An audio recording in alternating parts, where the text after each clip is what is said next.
2000 piece ইয়াবা সহ সন্ত্রাসী আলমগীরকে আটক করা হয়।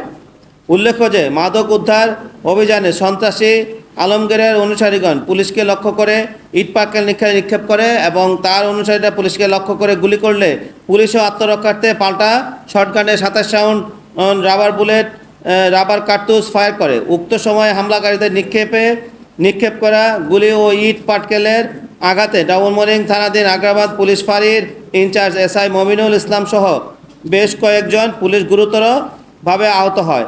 এসআই মমিনুল ইসলাম গুরুতর আহত হয়, তাৎক্ষণিক তাকে উদ্ধার করে চট্টগ্রাম মেডিকেল কলেজ হাসপাতালে ভর্তি করা হয় এবং অন্যান্য আহত পুলিশ সদস্যগণ মেডিকেল চিকিৎসা সেবা গ্রহণ করে। উপরোক্ত বিষয়ে ডাবলমোরিং মডেল থানায় মামলা নম্বর 22/7/26 এবং ধারা 2018 সালের মাদকদ্রব্য নিয়ন্ত্রণ আইনের 36-1 সারণীর 10-ক/41 এবং ডাবলমোরিং মডেল থানার মামলা নম্বর 23/7/26 ধারা 143, 148, 149, 186, 353, 307, 332, 333, 379, 34 পেনাল কোড 1860 রুজু করা হয় এবং খুলশী থানায় মামলা নম্বর 22/7/26 রুজু করা হয়। এছাড়া গ্রেফতারকৃত সন্ত্রাসী আলমগীরের বিরুদ্ধে এই পর্যন্ত আমরা 12টি মাদক মামলা, 3টি বিস্ফোরক দ্রব্য আইনে মামলা এবং 9টি অন্যান্য মামলা সহ মোট 24টি মামলা রয়েছে।